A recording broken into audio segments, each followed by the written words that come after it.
can you better prepare for experiencing, not conducting, a crisis simulation?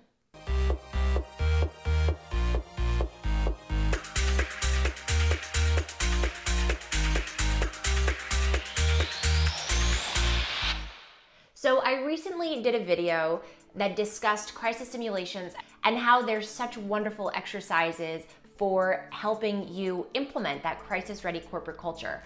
At the end of the video, I invited viewers to ask me questions so that I could help you better prepare and conduct a successful exercise. So since then, I've received a few questions, I've responded to them, but I wanted to address one here because I received the same question a couple times from different students as well as professionals. So the question was, what is the best way to prepare for a crisis simulation when you don't know the subject?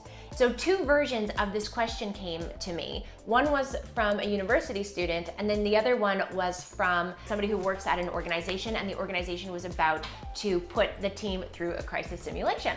And I know that it can be very stressful, so much so that one time I was conducting a crisis simulation with a client, and 5 of their employees called in sick that morning. So we were scrambling to replace them so that we can still go on with the exercise.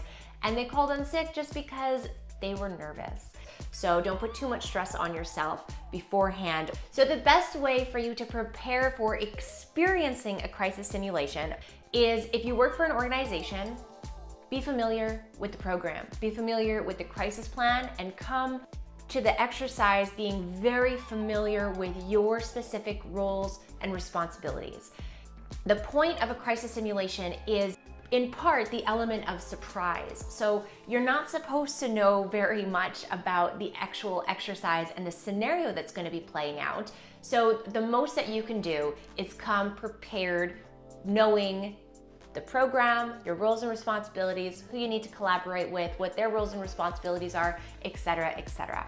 That's how you make yourself prepared for as successful as possible crisis simulation.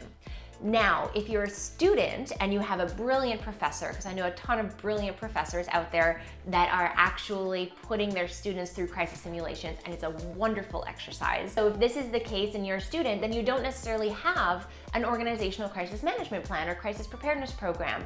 What I strongly suggest is, you're probably going to be broken up into teams. And if that's the case, then get together prior to the simulation and actually put together a crisis management plan. So align on, what would be the first actions you would take? How would we address communication? What might our stakeholders be? And if you don't know, the organization that you're going to be put into or your role, then you can kind of just brainstorm through different types of stakeholders, what they may expect of you. So the goal is really just to come as prepared as possible, knowing that you aren't really supposed to know anything about the actual exercise that's going to be conducted. There are no wrong answers. So come prepared, ready to learn, ready to experience, ready to do your best, and enjoy it, have fun, don't call in sick, go in prepared, as mentally prepared as you possibly can, and have a wonderful simulation and learn as much as you can. Have you experienced a crisis simulation? What were the ways that you prepared or prepared your team? Feel free to comment below this video and let's continue the conversation.